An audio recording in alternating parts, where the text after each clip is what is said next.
So for the last couple of decades, the importance of microRNA has been recognized in human disease conditions. But the problem is that therapy-wise, it did not go to the prime time. One of the problems is one microRNA can have different targets in different tissues. So one microRNA can be protective in one organ, but detrimental to the others. So this method can help to eliminate tissue-specific microRNA knockdown strategy. The main advantage of this technology is we will use a microRNA-Sponge delivery and can be performed a tissue-specific manner.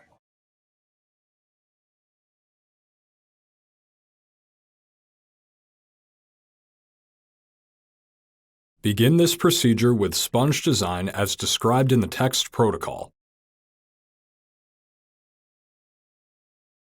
To remove the CMV promoter from the commercially available EGFR plasmid, first perform a digestion reaction.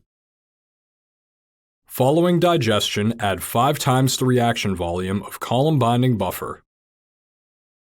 Purify the digested linearized plasmid with a DNA purification column as described by the manufacturer.